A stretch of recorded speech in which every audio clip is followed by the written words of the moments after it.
Hi there, everybody. Welcome to another discussion about change management. Today, we're going to be meeting with Robin Finnell, who is she is one person that if you want to discuss change management with, she's your gal. She nerds out about this stuff, so I'm excited to have her on this discussion today. My name is Gino Pack. I'm a solution architect at Innovia Consulting. And I've been working with Nav and Business Central for 15 years and have a little bit of experience playing around with F&O. So I'm excited to continue our discussions here with my co-host, Claude. Claude, I'll toss it over to you to introduce yourself. Thank you so much, Gino. I'm very happy. Robin is one of the favorite I can work with them in my life, only to tell you. My name is Claude Rustom. I'm a senior application consultant at Innovia Consulting. I'm doing the same job for the last 19, 20 years. Then I wake up in the morning and do implementation and facing the customer and the change management and the comfort zone and all this. Then I was speaking with Gino, then we have to find a way to manage ourselves and manage our project. And the best to talk with is Robin for sure about the change management. Hi, Robin. Hi, how are you? We are good. I am Robin Finnell. I have been in the Microsoft space since about 2008, so 15 years, like you, Gino.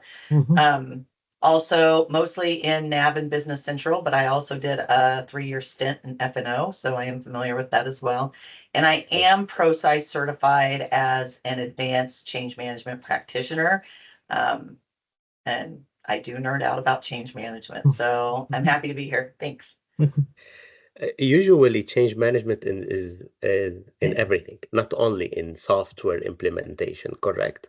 Oh gosh, yes, It's certainly. everything. Then if you want to change in your house, it's a change management. Like I, everything is change management.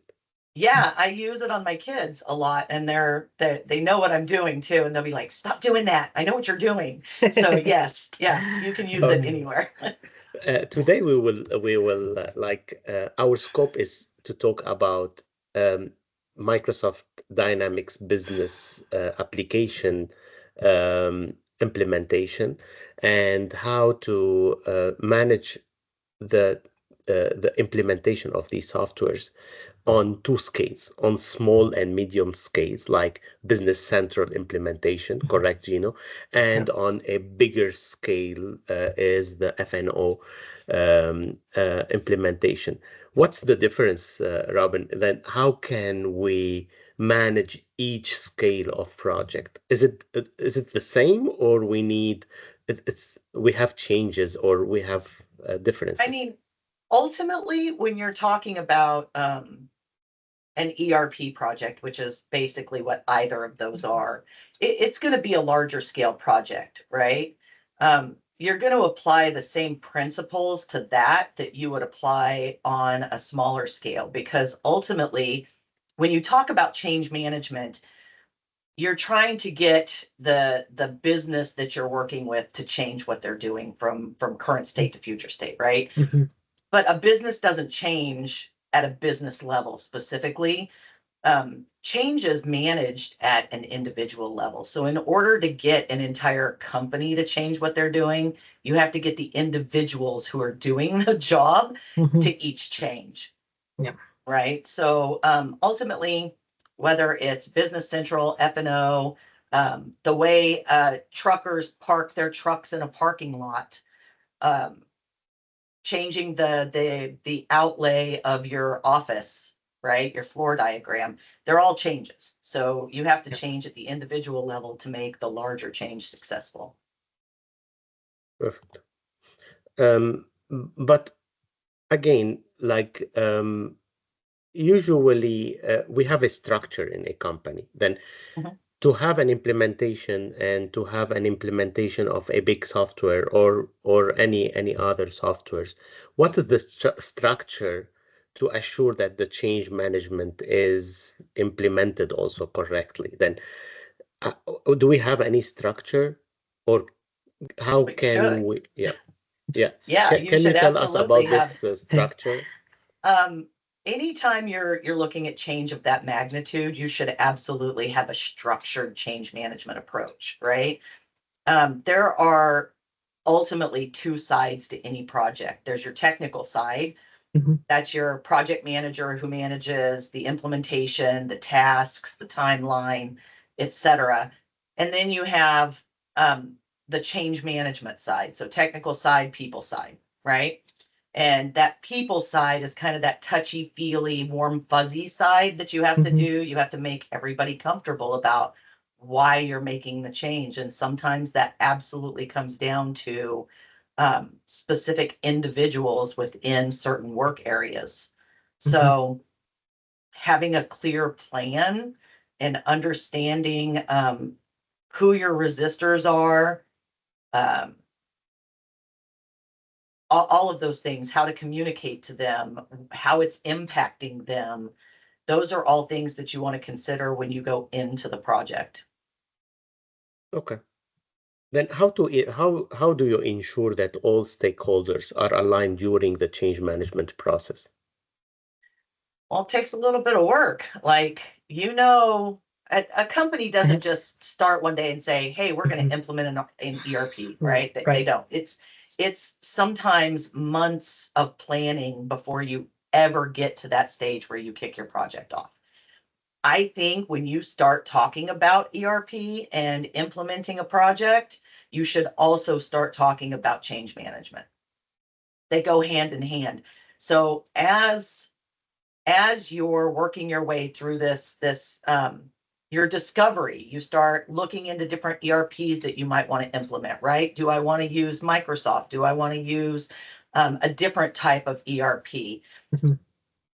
As you're doing your discovery and you're trying to figure out which one's going to fit you best, you're bringing people in, you're bringing your subject matter experts in, you're bringing all of your different business areas in, and you're saying, hey, what are the things that we need?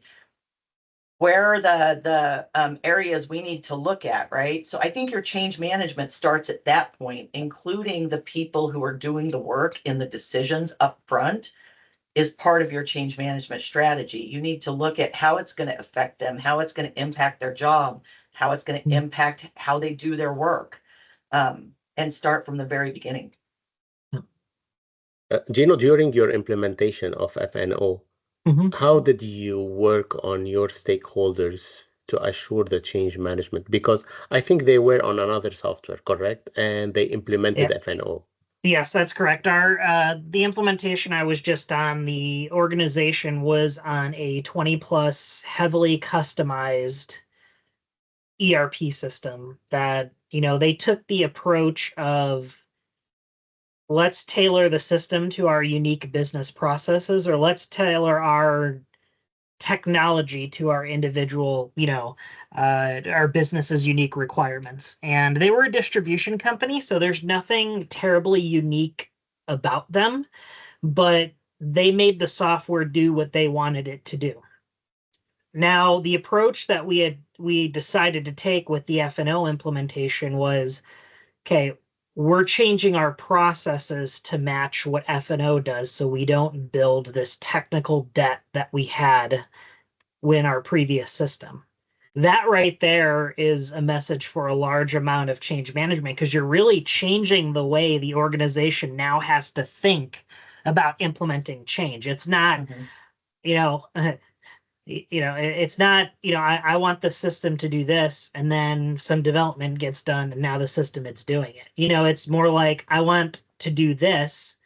Okay, well, let's change the way we do these steps to get the outcome that we need. It was a pretty big, it was a pretty, it was a pretty immediate, need to ensure that we had a strong change management plan up front. And in reality, it started, we had to get everyone, like you mentioned, Robin, everyone on the ground who's doing the day-to-day work aligned.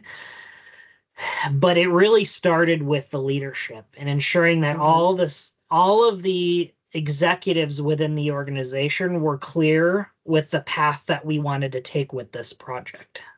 So That's where we started, was ensuring that all of our executives understood the importance of the direction we were taking, a minimal modification approach, business process change approach first. Look, 2 years ago, I was listening to Robin in one of the conferences. I think it was in Phoenix or something. And she was talking, and I was thinking, like, okay, should I do a doctorate in psychologists or what? How can I deal with the project? And how to, I need to understand the resistance of the stakeholders, how to do, how to have effective communication with them, how to build the trust, how to motivate them, how to engage them, how to create a supportive environment for them. Like, okay, Robin, I cannot be like this person that I should be like, I should work on myself before working on the users. Then it's not easy to manage people and removing them from their comfort zone, because he's doing the sales order in this way for the last 30 years, and you come as a consultant, they don't know you, like, and you have sometimes you have a age difference of 20 years between you and them, because they are very old in the industry and they know their business exactly. And Robin, I'm coming to them, okay, guys, you have to change your way because Business Central is, or FNO is doing the job in this way. Like, they want to, I don't know, they hate me. But I'm trying to, I'm trying to build the trust first. And I'm like, I'm trying to tell them, hey guys, this is not me who did the software. This is Microsoft. And I'm here to help you and to implement the software for you. Try, like, we will change a little bit from our side, change a little bit from your side, and let us meet in the middle to be able to implement the software in the right way. Then it's not easy. I'm telling you, I'm facing this with every implementation. And look, sometimes you have like the owner or the sponsor of the project, and usually he is the project manager. Probably it should be two persons. Here you have to help me to identify the roles in the implementation. Then probably you will tell me, yeah, I should have an owner, a project manager, a sponsor, three different persons, and these persons will work on the stakeholders to implement in their in a right way. The problem, you will find a person somewhere in a department who doesn't want to change, and he will correct, then he will tell you, no, no, no, no, it will not. He's always negative. This person, he's always spreading negative words around the company, that sometimes they are trying to, hey, Robin, no, no, no, it's not a good software. Hey, Gino, let us try not to change. Hey, then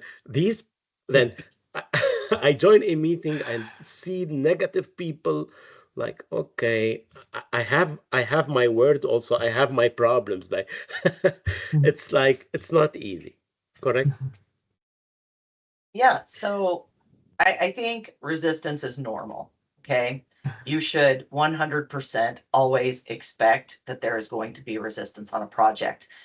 I think the important thing to realize, though, is that once you expect resistance, you start planning for resistance early in your project.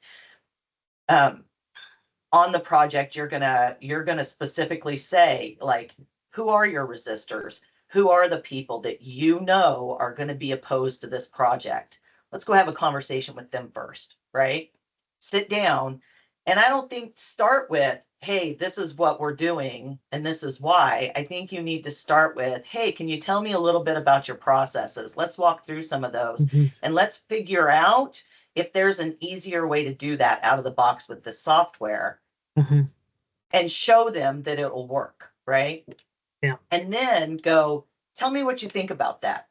And then when they tell you, say, all right, why don't you elaborate on that a little bit? Because 9 times out of 10, the number one tactic for managing resistance is listen to understand. You want to hear what the resistor has to say so that you understand why they're resistant. Sometimes it's just, we've always done it that way, right? It works. It's not Yeah. broken. Why do we need to change?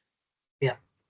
You know, sometimes there's an actual reason for it. And if there's an actual reason that's driving their resistance, then you can address that reason and say, oh, I wasn't aware of that. Let's focus on that and see what we can do. So I think it comes down to listening to understand first. Yeah. And making sure that you understand why that resistance is there to begin with. Yeah. Nice. And yeah, I agree with, I 100% agree with that. It's making them, the resistors, feel heard. And, you know, it was one key component of the project that we were on, because a large number of the users were tenured employees with the company. They were actually there when they installed this ERP system, and when they bought the company, probably. yeah, I mean, a lot of these users, I mean, the culture at this organization was so strong that the turnover rate was minimal. And it was a fairly large organization with employees with an average tenure of 15 plus years, which is huge for organizations nowadays. So these are people who've been literally doing the same job for the last Gino, 15 to 20 years. So Gino, nobody told me that before, but I think they are feeling like, who is this person coming now and changing my life? Then who are you? Well, and the funny thing is, there are actually, and funny, I'm presenting on this specifically at Summit in October. It's resistance management, right? So there are 10 aspects of change that will impact a person and their willingness to adapt to a change on a project, right? So there are 10 areas of a person's job that if you change them, change their life, basically, right? Yeah. Those are their processes, their systems, the tools that they use, the job role, so their role, where they do their job, how much you're paying them, who they answer to. So that biggest one, though, is their processes and systems. And an ERP implementation is just that. You're coming in and you're basically changing their system and changing their job processes, right? Yeah. So I think going in and talking to different groups, not you specifically, because as an implementer, you're there and you want to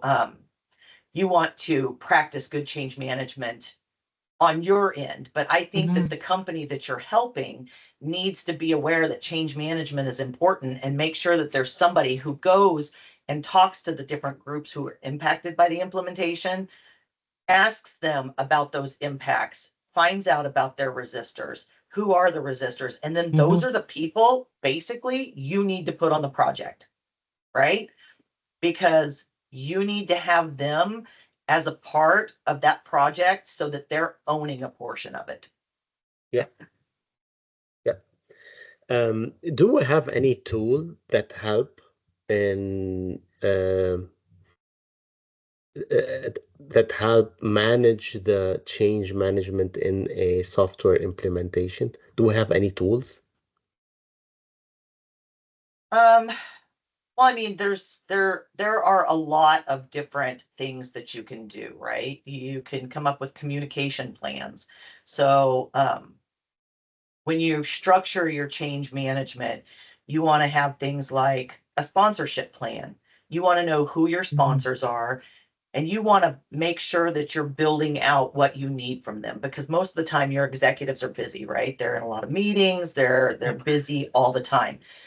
They want to be good sponsors, but they don't always know how. So making sure that you have a plan. What do you need from them?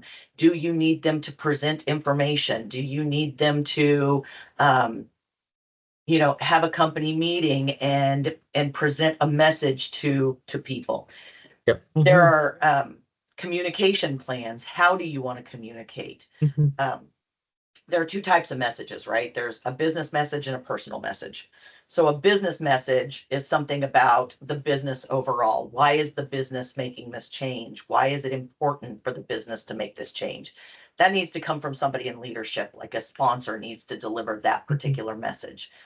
If it's a personal message to a person on the floor doing their job, like I'm going to change your process, I'm going to change your pay, you're going to report to somebody different, that needs to come to from somebody that they trust. So a direct supervisor or manager that they work with on a day-to-day basis has that trust relationship, and they can sit down with them. If the CEO of a company were to walk to somebody on the floor and go, hey, I'm going to change the way you're doing your job, right? This person's going to be like, it needs to come from somebody that they know and they trust.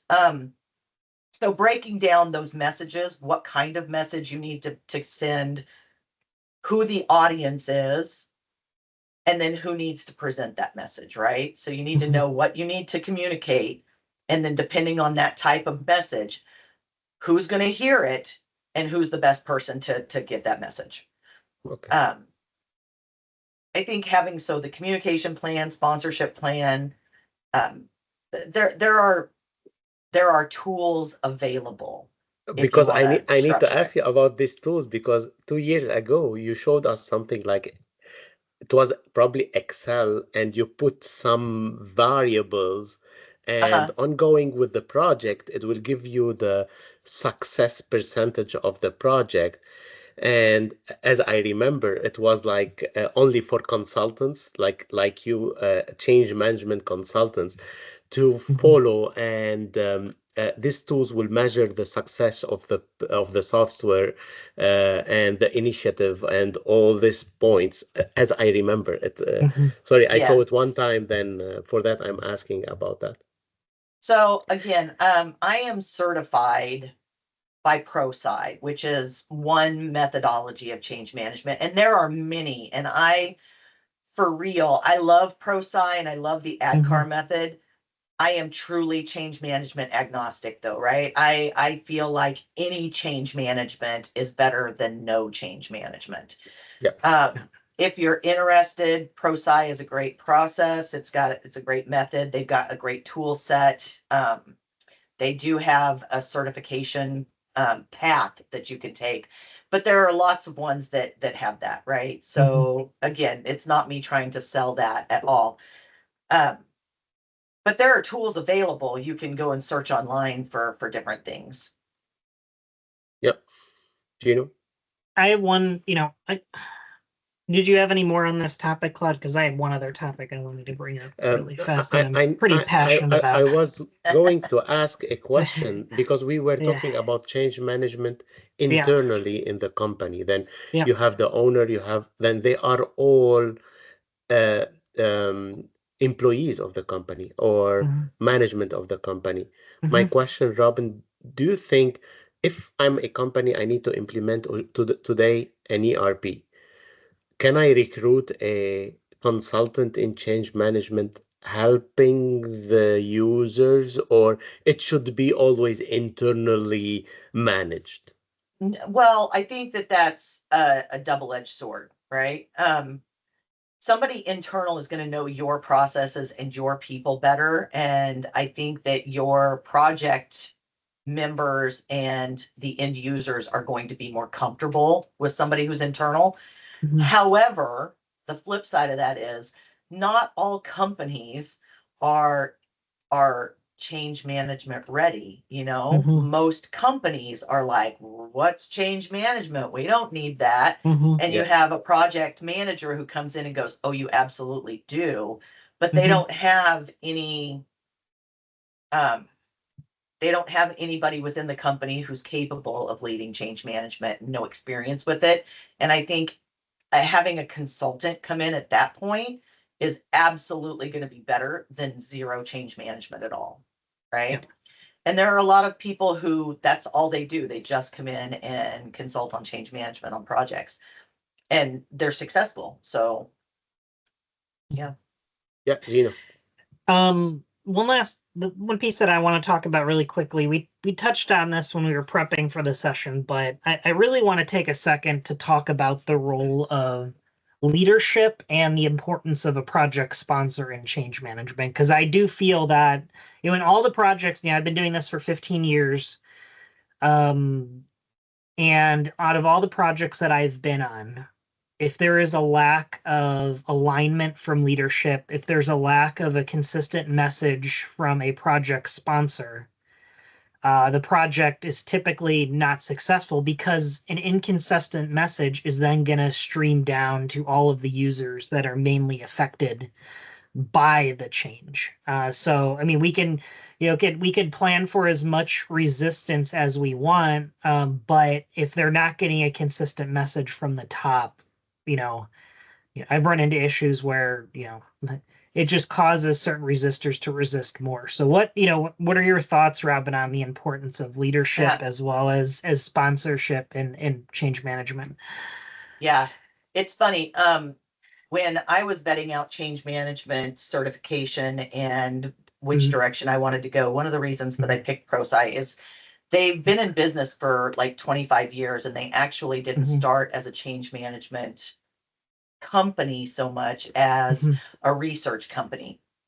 And they did research on change management specifically, and would go out and survey all of these companies and see how successful their initiatives were based on what change management they did. And in 20 years, with all of the research that they've done, the number one reason for projects failing overall every single time is lack of sponsorship. If you don't have a sponsor or a sponsorship coalition, there is nobody who's going to drive your project and say that it's important to the business. They're not going to make sure that that you have funds or time or scope. They're not there to support the project overall and make sure that you have a clear path to success. So I absolutely agree with you. I think that sponsorship is the most effective thing where change management on a project is concerned.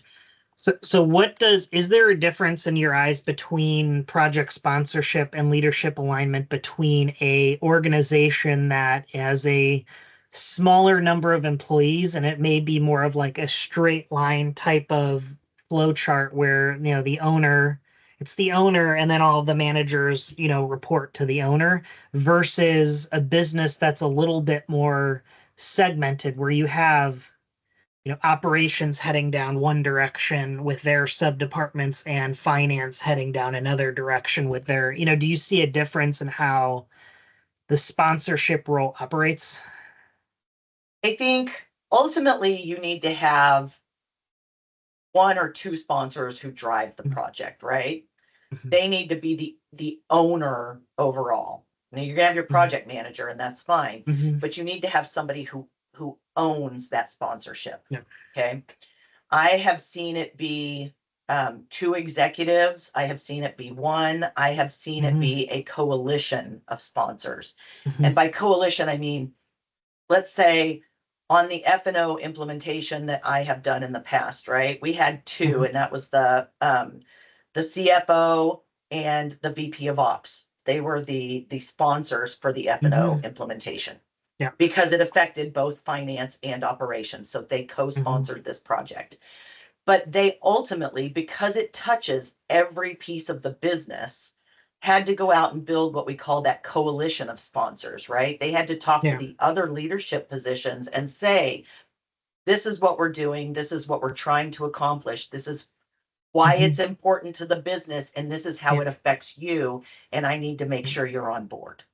Yeah. Right. And we did something similar at the F&O implementation that I had just completed, where we actually had a steering committee, and that's where and the project sponsor, and along with the key, upper management, executives, all were aligned on status of project risks, change management issues that have arisen. That way, we could create executive alignment across the organization, and that a consistent message was being pushed down, through the various, branches.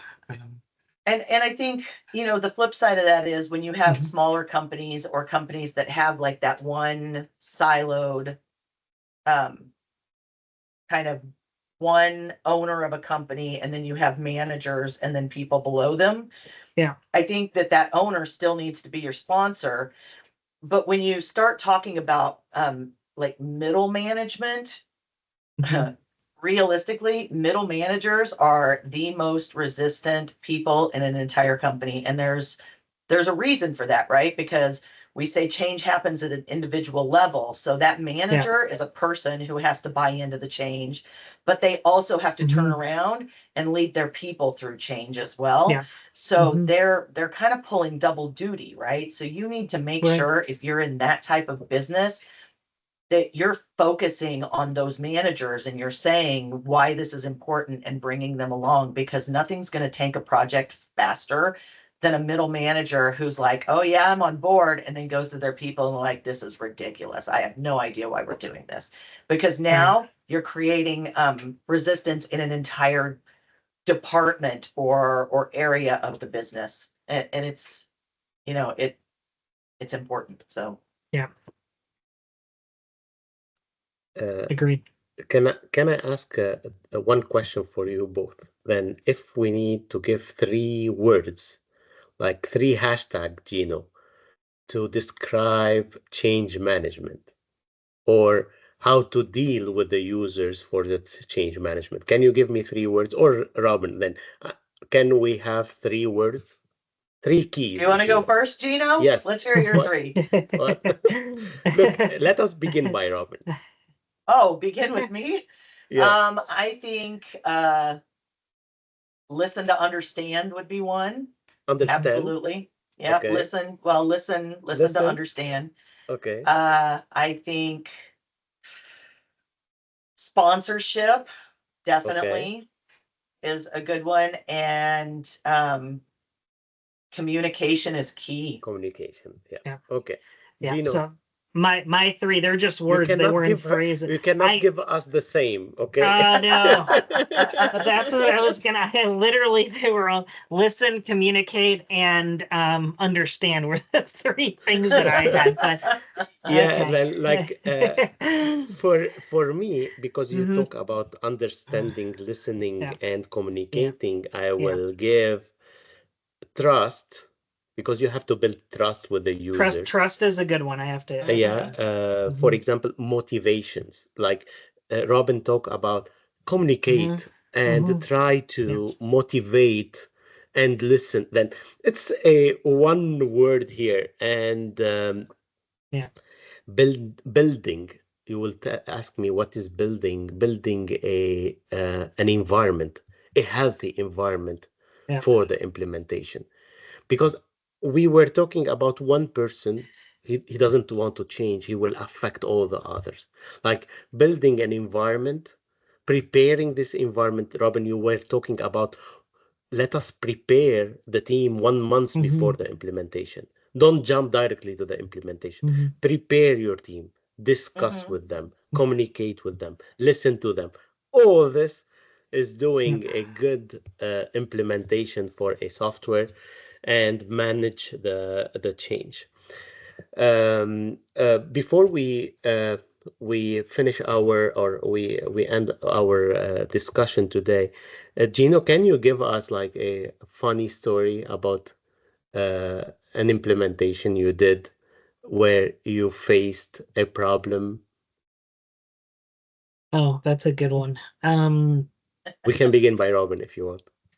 If Robin has one, have her start. I have to think Oh, about it. I would rather yeah. not talk about my F&O implementation because it was just No, too don't tell recent. us.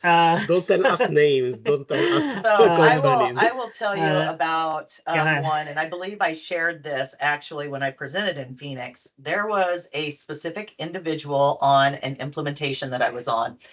And similarly to what Gina was talking about, this particular business had been in business for over 100 years.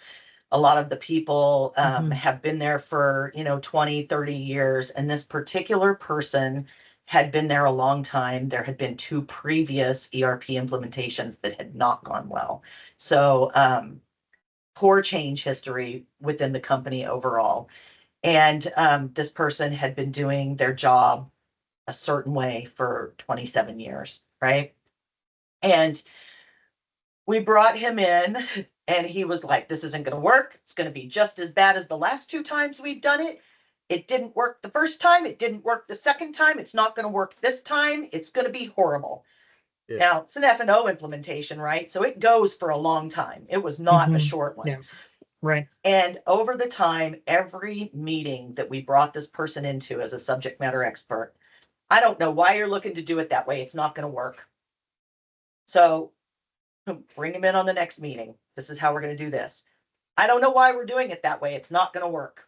We went through this for the entire thing. But every time we'd be like, okay, tell me about that. Tell me why you think it won't work. Let's talk about it. Let's walk through it. Let me show you what we're able to do. Will that work for you? Well, it won't do this. Okay, so let's talk about that. This is what we can do for that. Now, will this process work for you? Well, on and on, right? Mm-hmm. But because we were patient and we included that person in all of our talks, all of our, development, all of our stuff, we were there for go live, and I'm on the floor, and he comes walking into the office, and he's like, this didn't go too bad. This is all right. Yeah. And walked out. And I was just like, that is a win. Those couple phrases right? were Because a win. it Yeah. wasn't a You failure. see Yeah. the light at the end Yeah. of the tunnel. Then Yeah. okay. But Yeah. it was probably 16 months of negative the whole time. But because we were patient and Yeah. walked through it, we came out the other end, and he was like, yeah, all right, this isn't too bad. It'll work. It's a depression, no? 16 months of That's great. yeah. Okay. Yeah. Gino. So I got to do a comparative story really quickly. So the recent F&O implementation I was on, it had a remarkable example of change management in place. I mean, it's a medium to large size organization. They are on a growth path that is going to send them soaring into the enterprise space sooner than later. But that's part of the reason why they chose F&O, is because they needed that ERP foundation. But they had executive buy-in from the top down. They communicated properly through their various channels. The middle management team was on board, and if they weren't, we sat down and discussed with them what their concerns were and addressed them. So it just was a perfect example of how a top-down message did flow through the organization in the proper way. I was also involved, this was a number of years ago, in an ERP implementation where, I went on site and we went in a room for the ERP kickoff, and we started our kickoff. This is not F&O, this is a Business Central nav implementation. And we sat in the room and began the kickoff meeting. We decided to do it in person with all the project team members. In the middle of I'd say about 20 minutes into our slide deck, somebody raised their hand and was like, wait, are we replacing our ERP system? Surprise. The plant manager called in sick that day, so no one ever communicated down to, like, they had a bigger corporate structure where, corporate was in another state. This was a multi-site implementation, and no one told this facility that they were going to be going through this major change. That seems fun. And because of the way that was set up, the rest of the project was really doomed to fail. In fact, the team refused to do user acceptance testing, and then the executives made an ultimate decision to still go live. So in reality, we did UAT in a live system because they could not drag the project along anymore. So a project that it could have been half the cost that it was ended up being double, because just the lack of general change management and, communication. So and it's those funny are that you- those are my two extremes of projects that I've been on, to be honest with you. And it's Yeah. funny that you bring up that the project costs twice as much, right? There is Yeah. truly an ROI of change management. There really Yeah. is, right? Mhm. Because Yeah. when you look at a project that runs, let's say $500,000, right? You have a $500,000 project. If at the end of that project, nobody has bought in, you go live, Mhm. you shut your facility down, or Mhm. your production Mhm. has to stop, Yeah. or 6 months later, you're still using old processes, paper, Excel, whatever, because the people aren't comfortable in the system, you've lost half of your investment up front. You know what I'm Right. saying? It's Mhm. it's kind of ridiculous when you think about the lack of ROI on a project because there's no change management and nobody's bought into the project. Right. So Um, Valid. only to tell you, we have only 2 minutes. Gino, you will be in San Antonio in October, correct? I will be, yes. Robin, Mhm. you will be in San Antonio. I Can will we be. do a live session in San Antonio? Then we will do it live from San Antonio in Yes, I person. agree. Sure. I agree. Okay, Yeah. perfect, I perfect. look forward to it. It was a pleasure, Robin and Gino, to talk with you because you are the wonderful people in this dynamics world. Thank you so much. Thank Yeah, you Robin, guys really, for thank you. asking me. Yeah, Thank no, you. thank you for joining Bye. us. Your knowledge Thank you. is great. Thank you. Thank you. Thanks. Perfect. Thank you. Bye-bye. Bye, guys. Bye. Thank you, Robin.